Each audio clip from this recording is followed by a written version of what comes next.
ဘယ်ကလာတာလဲပြန်ကြည့်လိုက်ပါဦးနော်အသေးကနေစောစောကပိုနေတဲ့တရားတွေကိုအစီအသွင်ပြောင်းလိုက်တာဖြစ်တယ်အစားအသောက်မှာပါတဲ့ပြေဝအစီမဟုတ်ဘူးနော်မတူဘူးနော်မတူဘူးအစားအသောက်မှာပါလာတဲ့ပြေဝအစီမဟုတ်ဘူးအသေးကနေပိုနေတဲ့တရားတွေကိုအစီအသွင်ပြောင်းလိုက်တာအဲ့ဒီ saturated fatty ကပြဿနာဟုတ်ပြီလားအဲ့တော့သွေးထဲမှာအဲ့ဒါမနေ့ကလူတယောက်မေးတယ် insulin ပမာဏဘယ်လောက်ရှိသင့်တယ်လဲဆိုတာအသိရတော့မှာပေါ့ဘာကြောင့်လဲသူကလေရှိသမျှယောဂါတွေရဲ့အခြေခံကြီးဖြစ်နေတယ်လေဟုတ်တယ်မလားစီဂျိုသွေးတိုးအဝလွန်ကင်ဆာအကုန်လေဖြတ်နှလုံးသွေးကြောပိတ် dementia တတိတွေမေ့ရှိသမျှယောဂါတွေနဲ့ဆက်ဆက်ပြီးလက်တွဲနေတယ်ဆိုမှကိုယ့်ရဲ့သွေးထဲမှာဘယ်လောက်ရှိသင့်တယ်လဲဆိုတာကိုသိသင့်တယ်မဟုတ်ဘူးလားဟုတ်လားရှိသင့်ရှိတတ်တဲ့ပမာဏက2 to 3ပဲဟုတ်လား5နဲ့အထက်မှာရှိရင်ချရမယ်တဲ့ဟုတ်လားဒါပေမဲ့ဓာတ်ခွဲခန်းနေမှာသွားပြီးသွေးဖောက်စီရင်သူတို့က5 to 25 up to 25ပဲဒီသိများတယ်နော် normal လို့ပြတယ်ဒါသူတို့က normal range လေ normal range နဲ့ optimal range နဲ့မတူဘူးဟလာ normal range က up to 25အထိလို့လက်ခံလို့ရတယ်လို့ပြောပေမဲ့ခန္ဓာကိုယ်ကြီးအတွက်အရေးအသွေးအကောင်းဆုံးအနေအထားက2 to 3ပဲ up to 5 အထိတက်လို့တော့ရတယ်5တက်ကျော်သွားရင်ချဖို့သင့်တယ်5တက်ကျော်သွားရင် that means you are either eating too much carbs or too much protein အဲ့ဒါကလေဟို weight lifter တွေရဲ့ downfall ပဲကျွန်မလည်းမငင်းညင်ဘူးလေနော် physiology ဆိုတာငင်းစရာမလိုဘူးခန္ဓာကိုယ်ကြီးကဘလို့အလုံးလုံးနေလဲဆိုတာနားလည်သွားရင်ဘယ်သူနဲ့မှငင်းစရာမလိုဘူး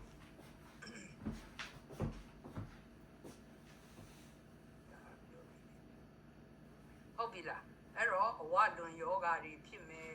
စီဂျိုယောဂါတွေဖြစ်မယ်သွေးတိုးနော်သွေးတိုးချခြင်းဒါပဲနော် insulin နော် insulin ဟုတ်တယ်မလားဆေးတွေကိုမသိမချင်းတောက်ဆိုတဲ့ concept ကြီးကမဟုတ်တော့ဘူးနော်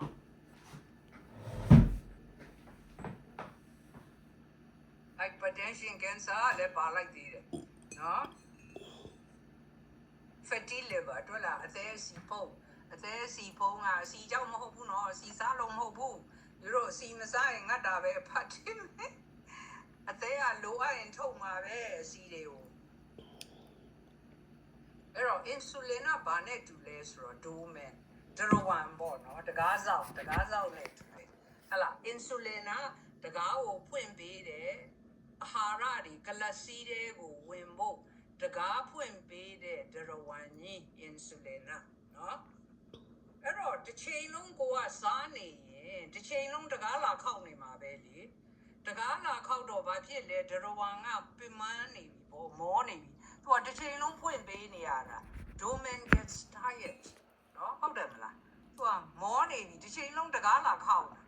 အဲ့တော့ကြာတော့ဘာဖြစ်လဲ insulin resistance domain stops responding ဟာလမ်းရှုံနေငါလှုပ်ရှုပ်တယ်ဆိုတော့ဒရဝံကတကားမဖွင့်ပေးတော့ဘူးဟုတ်လားတကားမဖွင့်ပေးတော့ကိုကလည်းဆက်စားနေတယ်ဆိုတော့ဟာကြားတွေကများလာတော့ insulin ထပ်ထုတ်ပြန်ရောဒါပေမဲ့ domain gets tired ဟုတ်လားအဲ့ဒီလိုကြီးဖြစ်နေတာယူရိုစားရင်ဟိုကလပ်စီကိုစောင့်နေတဲ့ဒရဝံကပင်မနေပြီတစ်ချိန်လုံးတကားဖွင့်ပေးနေတာဟုတ်တယ်မလားအဲ့တော့ကြာတော့ forget it သိရမလား he's not going to do his work ငါနားလိုက်အောင်မယ်ဆိုသိပြီလေဟုတ်ပြီလားအဲ့တော့ယူရိုသိရမှာလေ most chronic disease ဆိုတာနာတာရှည်ယောဂမျိုးစုံပါနော်အဲ့လိုကြီးသက်ကြီးဖြစ်နေကြတာမဟုတ်ဘူး they are different phases of the same metabolic imbalance ဇီဝဖြစ်စဉ်ပြဿနာတွေတက်နေတာဟလားအဲ့တော့youယောဂတွေပျောက်ချင်ရင် insulin level ကိုချရမယ် when insulin comes down နော် insulin level ကျလာတာနဲ့အမျှ the body remembers how to heal ခန္ဓာကိုယ်ကြီးကသူ့ဖတ်သူ ပြန်ပြီးတော့ပြုတ်ပြင်ပါလိမ့်မယ်ဟုတ်လား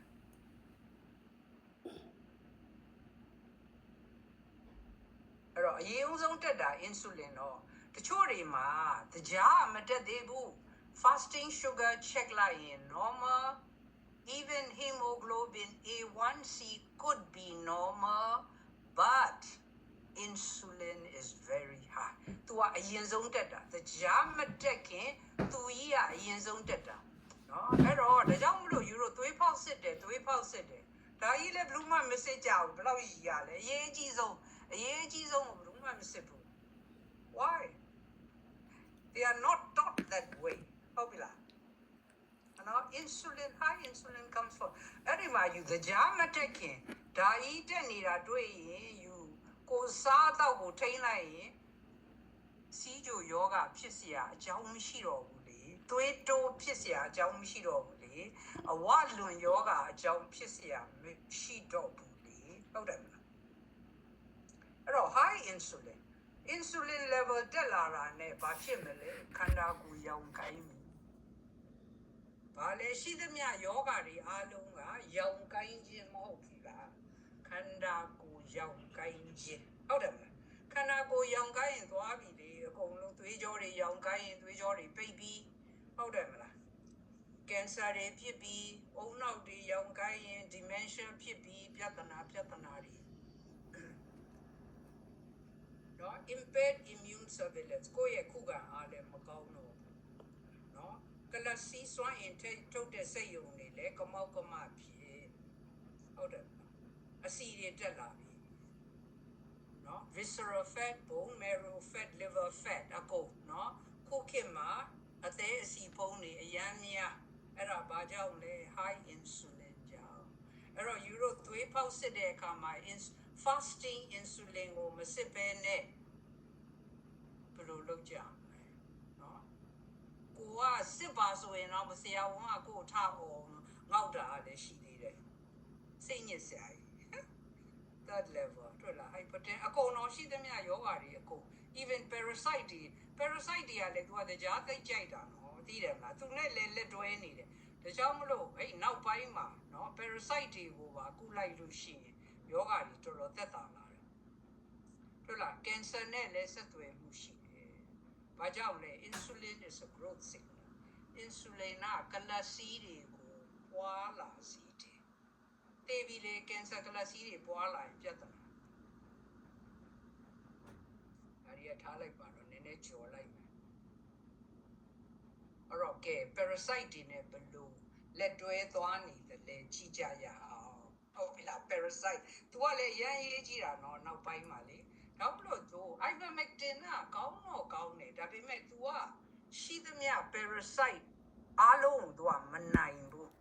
အဲ့တော့နောက်ပိုင်းမှာဆေးတစ်မျိုးထွက်တယ်နော် ivermectin နဲ့ fenbendazole ကိုပေါင်းထားတာအဲ့ဒီနှစ်ခုပေါင်းလိုက်ရင်တော်လေးကိုထိရောက်တယ်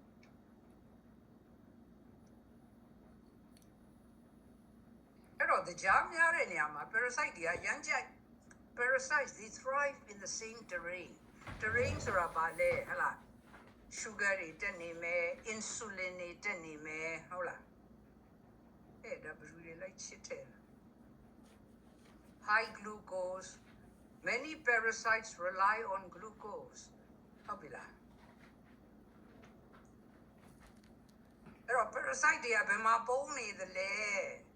သူကခန္ဓာကိုယ်ထဲကိုရောက်သွားရင်ပုံနေတာနော်ဥတွေဥလိုက်သွားပုံလိုက်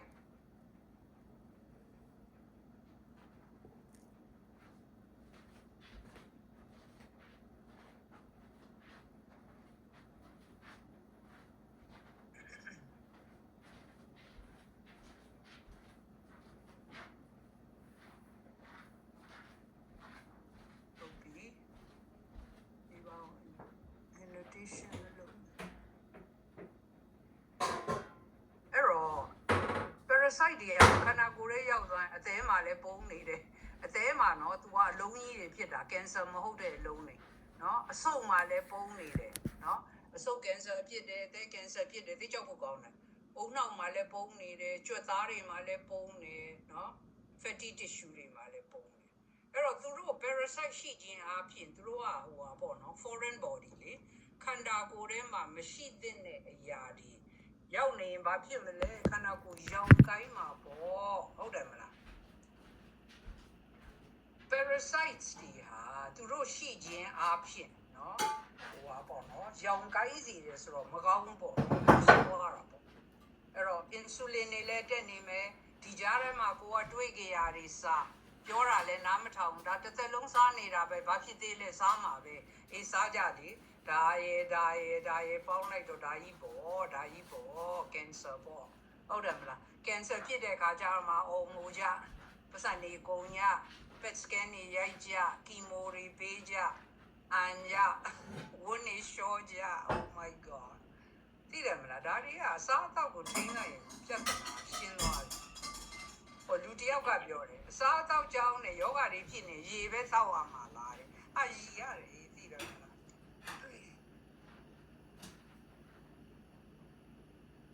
ကျတော့ကျွန်မလည်းမပြောနိုင်တော့မောနေ chronic inflammation နောက်ဆုံးကြတော့ဒါပဲဇီဝိတရုပ်တို့ဘာလို့မပြောတော့ပါဘူးအဲ့တော့နောက်ဆုံးပြောချင်တာကအဲ့တော့ယူရိုသိရမှာဂဇီဓာတ်တွေကိုမစားရဘူးလို့မပြောဘူးနော်မတရားမစားနဲ့လို့ပြောတာစားတဲ့လောက်စားပါဘာကြောင့်လဲခန္ဓာကိုယ်ကစွမ်းအင်လိုတယ်လေနေ့စဉ်အလုံးလုံးဖို့လမ်းလျှောက်ဖို့ဟိုဟာနော်အလုံးလုံးဖို့စွမ်းအင်လိုတယ်စွမ်းအင်ကအဓိကလာတာလေအဲ့တော့မစားနဲ့လို့ပြောနေတာမဟုတ်ဘူးနော်တင်မျှတာစားမလိုအပ်ဘဲနဲ့မတရားမစားနဲ့လို့ပြောတာတနေ့လုံးမစားနဲ့လို့ပြောတာနော် protein ကိုလည်းစားရမှာပဲလေ protein ဓာတ်ကပါလေခန္ဓာကိုယ်ရဲ့ဉာဏ်စဉ်ကြီးလေ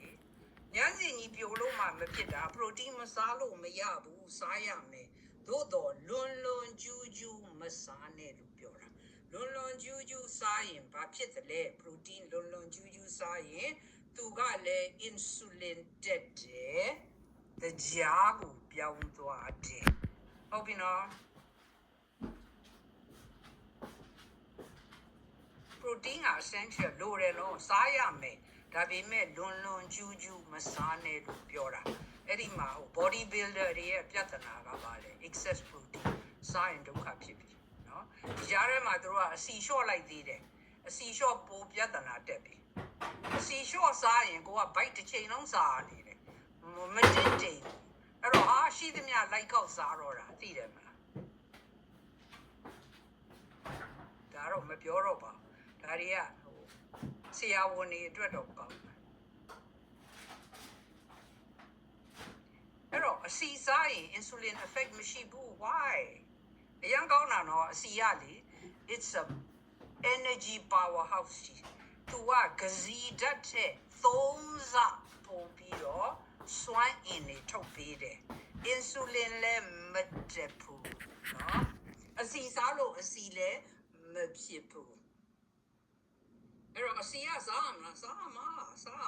နော်လွန်ကျူးမစားနဲ့ပေါ့နော်ဟိုလုံးဝရှောင်တာ low fat to non fat လုံးမနေနဲ့အဲ့ဒါကခေဟောင်းကြီးမှာကြံခဲ့ပြီ fat does not raise blood glucose အစီစားခြင်းအပြင်သွေးထဲမှာတရားဓာတ်မတက်ဘူး fat does not trigger insulin secretion နော်insulin ဓာတ်လည်းမတက်ဘူးဟုတ်ပြီလားထားလိုက်ပါတော့နည်းနည်းလေးကြော်သွားမယ်နောက်ဆုံးပြောချင်တာလေးပြောမယ်ဒါတွေကအများကြီးပဲသိကောင်းတာဒါတွေအချိန်ရှိနေနည်း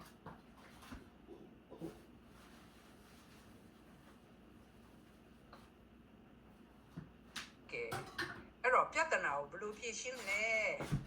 နော်အရင်ဦးဆုံး process food တွေကိုရှောင်ပါနော်စိတ်ယုံကပြုတ်ပြင်ပြီးသား process food တွေကိုရှောင်ပါဘာကြောင့်လဲ process food တွေမှာများသောအားဖြင့် omega 6 seed oil တွေအများကြီးပါတယ်မလိုအပ်တဲ့အယောင်ဆိုးစေးတွေပါတယ်နော် fructose တကြားတွေအများကြီးပါတယ်နော် ချိုပြီးတော့ဈေးလဲချိုတယ်တကယ်လဲချိုတယ်လူတွေလဲကြိုက်တယ်ဆိုတော့အရန်သုံးတယ်အဲ့တော့ processed food တွေများများစားရင်အသေးအစီဖုံးဖို့လမ်းပုံများတဲ့ hyper insulin ဖြစ်ဖို့လမ်းပုံများတဲ့ insulin resistance ဖြစ်ဖို့လမ်းပုံများတဲ့ဟုတ်ပြီနော်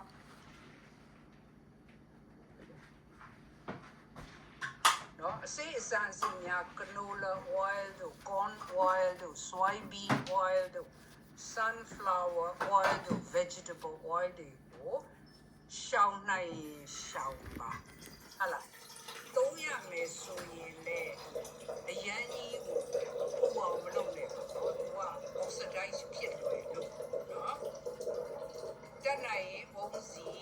နော်တန်ဝင်စီကဈေးကြီးပါတယ်လူတိုင်းလည်းမတက်နိုင်ဘူးထောဘတ်တို့ဂီတို့ကပြဿနာမရှိဘူးနော်ပြဿနာမရှိဘူး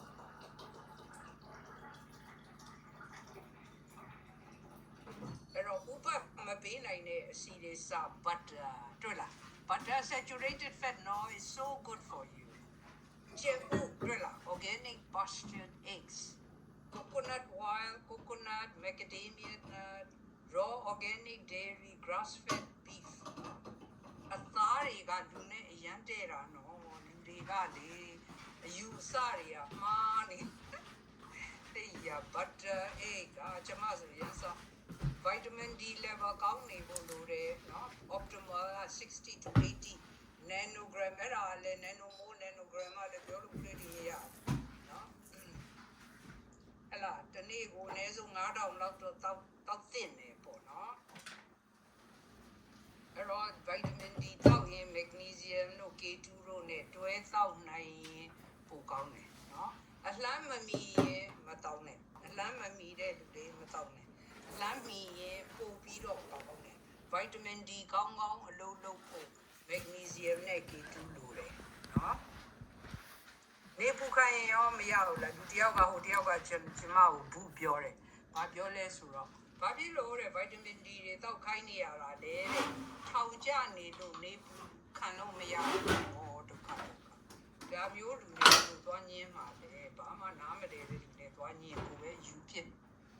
သိတယ်မလားအဲ့တော့တဘာဝ vitamin D ကိုရဖို့ဆိုတာနော်နေရောင်ခြည်က skin ကို direct hit အဝတ်နဲ့မရဘူးနော်အင်ကြီးလက်ရှည်ကြီးဝတ်နော်ထမိန်ကြီးဝတ်လုံကြီးနဲ့ဝတ်ထားလို့အသားကိုနေမတိရင် vitamin D မရနိုင်ဘူးကဲဒီကိုလုံးချွတ်ပြီးတော့နေပူလန်းနေပဲထားပါအောင်အသေးမချမ်းပါရင်လည်းမဖြစ်ဘူးကြောက်ကမချမ်းပါရင်လည်းမဖြစ်ဘူးရန်ကုန်ကလူတွေကအောက်မလေးအသေးယောဂကြောက်ကယောဂများသလားမပြောနဲ့ဟုတ်တယ်မလားအဲ့တော့မတော့ချင်ရင်လည်းမတော့ကြနဲ့အဲ့တော့အမှန်ကတော့ဒါတော့စီရလိုလားမလိုလားဆိုတာသွေးပေါက်စစ်ကြည့်ရင်အကောင်းဆုံးပဲသွေးပေါက်စစ်ကြည့်ရင်ဟိုအခြေအနေဘယ်လောက်မှရှိတယ်လဲဆိုတာကိုသိနိုင်တယ်ဟုတ်လား sodium protein နော် potassium ratio balance ပြရမယ်လေ့ကျင့်ခန်းမှန်လို့ဖြည့်ဆွတ်စာဟလာ magnesium omega 3 CoQ10 vitamin E taurine ဟုတ်ပြီလားအဲ့တော့နောက်ဆုံးပြောချင်တာကဘာလဲဆိုရင်အစီစားရင်အစီမဖြစ်ဘူး fat does not make us fat insulin does ဟုတ်ပြီနော် fat စားရင် insulin မတက်ဘူး insulin တက်တာကစီဓာတ်နဲ့ protein အဓိကကစီဓာတ်ထမင်းခောက်ဆွဲနံပြားပေါင်မုတ်မိုးဟင်းကဟုတ်တယ်မလားအကြကွေးအကောင်းနေပဲရိုက်တာလေ it is not what we eat but how the body is signaled okay fat is a quiet nutrient sugar and excess protein shop fat ကသူ့ဘာသူသားလေးငိမ့်ငိမ့်လေး energy တွေလည်းအပြည့်ပေးတယ် insulin လည်းမတက်ဘူးအသေးကိုလည်း direct မသွားဘူးဟုတ်တယ်မလားဒါပေမဲ့ဒါကြီးပဲစားခိုင်းတာမဟုတ်ဘူးလေနော်ဒီပစီဓာတ်ကိုလည်းအထိုက်အလျောက်စားမတရားမစားနဲ့နော်ဟုတ်တယ်မလား protein ကိုလည်းထိုက်တဲ့လောက်စားမတရားမစားနဲ့အဲ့ဒါကိုပြောတာ this does not mean unlimited fat. It means ဖွင့်ထားတယ်ဒိုးဖွင့်လိုက်လို့ physiological. ဖွင့်ထားတယ် ခန္ဓာကိုယ်ကြီးရဲ့လှုပ်ဆောင်တာပရိုတင်းကတစ်မျိုးကာဘိုဟိုက်ဒရိတ်တွေကတစ်မျိုး fat ကတစ်မျိုးအဲ့ဒါကလေဟာရမှာပေါ့ဟုတ်တယ်မလားညာရဲ့ဒီ question answer တွေကဒါဆရာဝန်တွေအတွက်ပို့ပြီးတော့ကောင်းပါတယ်ဆရာဝန်တွေကလည်းပြောရင်လည်းနားမထောင်ဘူးလေသူတို့ကိုယ်တိုင်လည်းမသိဘူးသူများပြောတာလည်းနားမထောင်ဘူးဆရာကြီးလည်းလုပ်မသိဘူးမတတ်နိုင်ဘူးလေသိတယ်မတတ်နိုင်အဲ့တော့ကိုယ့်ဘာကိုယ်ပဲဘုသူတရှိအောင်လုပ်ကြကိုဆောင်းလျှောက်ကြကျမ်းပါအောင်ဟုတ်တယ်မလားပြောကြမယ်တော်တော်တော့မှတ်မိလားကျမဒီ health session မှာပြောရင်းနဲ့ hacker တယောက်ဝင်လာတယ်လေမှတ်မိလားဟာအဲ့ဒီမဖွဲမေးရတွေပြောပါညာရှောက်လို့အဲ့ဒီလူကြီးတဲ့မနေ့က try to hack my account but I knew right away so I changed my password so အခုကအမေသူကလိုက်ကြော်ညာနေ to a better health ကိုသူပိုင်ပါတယ်ဆိုပြီးတော့အဲ့တော့လူတွေကဒီဘလို့ဖြစ်နေလဲဆိုရင်စိတ်ညစ်တယ်နော်ကိုယ်စွန်းစလည်းမရှိဘူးနော်ကိုယ်စွန်းစနဲ့ကိုလို့ပေါ့ဟုတ်တယ်မလားပတ်စံရှာခြင်းလို့ကျမကပတ်စံရှာနေတာမဟုတ်ဘူးလေဟုတ်တယ်မလားပတ်စံရှာနေကျမဆိုရင်ကျမစီမှာနော်ကျမကြီးနဲ့ပတ်သက်တဲ့လေးဦးနေဟာယာနဲ့ချီပြီးလာတယ်စဉ်းစားကြည့်စမ်းကျမအဲ့ဓာတွေကို okay နော်အကြံဉာဏ်ပေးမယ်နော်ပတ်စံယူရိုက်ယူသလိုရမယ်အောင်မတည်တလားကိုအဲ့ပတ်စံမဟုတ်ဘူးရမှာဒါပေမဲ့ကျမအစအတဲ့က2015ခုနှစ်တည်းကပတ်စံရဖို့လုပ်နေတာမဟုတ်ဘူးဒီနေ့အထိပဲနော်ဒီနေ့ကတခါတလေဒီ Facebook ကနည်းနည်းပါးပါးယူတာ Zoom session လေးကို cover လုပ်ရုံလောက်ပဲအဲ့ဒီလောက်ပဲကျမထားတယ်နော်ဘာပတ်စံယူမယ်ဆိုရိုက်ယူဆိုရဘာဆိုမေးတဲ့လူတွေကအများကြီးလေဒါပေမဲ့ကျမရဲ့ရည်ရွယ်ချက်ကအဲ့ဒါမဟုတ်ဘူးနော်ဒီစေတနာအပြည့်နဲ့ပြောပြနေတာဒါကြောင့်မို့လူတွေကကိုယ်အစွန်းအစလေးနဲ့ကိုပြပြီးတော့ကိုယ့်ဘာကိုရေးပေါ့ဟုတ်တယ်မလားဘယ်နည်းကြောင့်သူများရဲ့စာမျက်နှာကို live hack လုပ်ပြီးသူပိုင်ပါတယ်ဆိုပြီးတော့မဟုတ်တာကြီးနော်စိတ်ညစ်ဖို့ကောင်းတယ်နော်လူတွေကလောကကြီးအောင်လို့ကျမအသက်လည်းကြီးလာပြီသိရမလားရက်တဲ့ရက်ရှင်နေပြီမကြခင်ရက်တော့မယ် maybe zoom လေးတော့ထားရင်ထားမယ်စိတ်ပြက်လာပြီလူတွေသိရမလားအနောက်မှအန်ချာယူလိုက်တယ်ဘယ်လိုအန်တီအတီးပါလဲမနေ့ကကြည့်လိုက်တယ်လေတို့ရဲ့ page မှာဟုတ်ကဲ့ဒါပေမဲ့ तू ကတို့ရဲ့ဘာလဲ original password ကိုတို့ကပထမပေါ့နော်ဒီ meta verified လေးကိုတော့မလုပ်ဖြစ်သေးလို့လုပ်မယ်ဆိုပြီးတော့တို့အဲ့လိုမှာပေါ့နှိုးစော်တဲ့စာလေးလာတာတို့က I thought it was the real thing okay no, I thought it was the real thing so I said okay I better verify လုပ်မယ်ဆိုတော့အမှ password တွေပါထည့်တို့ချက်ချင်းသိလိုက်တယ် no this is the hacking thing တော့ပါသေးတယ်တို့ကချက်ချင်းနဲ့တို့ရဲ့ပြောင်းလိုက်တယ်ဘာဖြစ်လဲ password ကြီးပြောင်းလိုက်တဲ့အခါမှာ तू ကရသွားပြီးတော့ဟိုဘက်က Facebook ပေါ်မှာ password change လုပ်ရတယ်ဆိုတော့ Facebook ကတို့ရဲ့ telephone နဲ့တို့နဲ့ check လုပ်တာပေါ့တခါတည်းမိတာပေါ့သိတယ်မလားအဲ့တော့တို့က process နော် password change လုပ်ထားတဲ့အတွက်တို့ရဲ့ဒီ desktop နဲ့ပဲFacebook ကိုဝင်လို့ရတယ်တို့ရဲ့ iPad နဲ့ iPhone နဲ့ဝင်လို့မရသေးဘူးတို့ကခဏပိတ်ထားတယ်ဘာကြောင့်လဲအဲ့ဒီရှုပ်ရုပ်တို့ကပြောတယ်လူတွေကကိုယ်အစွမ်းအစရှိတယ် do it on your own ability okay သူများရဲ့ ability ကိုလာပြီးတော့မနှောက်ယှက်နဲ့ especially တို့ကပတ်စံယူနေတဲ့ website လည်းမဟုတ်ဘူးပတ်စံယူရယူသလိုရတယ်ဘာကြောင့်လဲဆိုမေးတဲ့လူတွေကအများကြီး question ကိုတယောက်ကိုအများကြီးမယူနဲ့$10ပဲယူအောင်မနေတစ်သေးဖြစ်ပြီဒါပေမဲ့မလုပ်ပါဘူးကိုကအစတွေကအဲ့ဒီကြီးရွယ်ချက်လုံးဝမရှိဘူးသေဝါရင်လည်းပတ်စံတွေကကိုနဲ့ယူသွားရမှာမဟုတ်ဘူးငါပြစီတော့သေဝါလို့မရဘူးဟုတ်တယ်မလား what's the point အဲ့တော့တို့ကစေတနာနဲ့လုပ်နေတဲ့ website ဖြစ်နေတဲ့အတွက်သိတယ်မလားဒုက္ခယူတာ hack လုပ်ရင် what's the point ဟုတ်ပါလေအဲ့ဒီမီးပဲ same name သိတယ်ဟုတ်လားဒီအေးဟုတ်တယ်ဒုက္ခတော်သေးတာပေါ့နော်ဒါတို့ကချက်ချင်းသိလိုက်တယ်တော်သေးတယ်ဆို I stop and verify ကိုဆက်မလုပ်တော့ဘူး မလုပ်တဲ့ဘဲနဲ့တို့ရဲ့ password ကိုချက်ချင်းသွား change လုပ်လိုက် ဟုတ်ကဲ့ အဲ့ဒီလိုသူကအငိုက်ဖမ်းတာလေဒါမှမဟုတ်တတိကြီးစွာထားပြီးမယ်တခါတည်းကျအငိုက်ကမိသွားတယ်ဒါပေမဲ့ကိုကလည်းတတိကထားလွန်အားကြီးတော့ဟို100%ကြီးမမိပါဘူး you know ဟုတ်တယ် တော့ဟဲ့ဘယ်နဲ့လဲသူများကြိုးပမ်းထားတာသူများစာဖတ်ပြီးတော့သူများနည်းတဲ့အချိန်နေမဟုတ်ဘူးတို့ယူရိုကိုပေးထားတာ you know အဲ့ဒါကိုသူကလာပြီးတော့ခေါင်းဖြတ်ချင်တယ်ဆိုမဟုတ်တာကြီး ဟုတ်ပါတယ်အတီနော်ဒီတော့တချို့တရား လူ တော့ တွေကစိတ်ပြက်တယ်လို့ကလူတွေကိုလေ ဟုတ်တယ် စာရိတာတွေအပြက်ဟာသူကပြောတယ်ပါဏာတိပါတာကြောက်တယ်တောင်းမစားနဲ့အောင်မလေးတခြားအကုသိုလ်တွေကတော့အဆူလိုက် ပြုံးလိုက်ပဲ တယ် တခိုးရီ တယ် တို့နားလေလားဒီနေ့ပြောပြ နားလည်းပါအစီကြောက်ကြအောင် ဆရာမကြီးအစီမကြောက်တော့ပါ 你要上来没得干？到哪个都要不得。 လိုက်ရှိ ဘာလို့မလို့ ဘာတွေအရင်မပြောနဲ့နော်ဒီအရင်မပြောကြ 对来， ကျေးဇူးတင်ပါတယ်ဆရာမကြီးကျေးဇူးများတင်ပါတယ် 对来。 ဒီလိုစီချိုချကြီး ဆက်ရှင်လေးတော့မရက်ပါနဲ့ဆရာမကြီး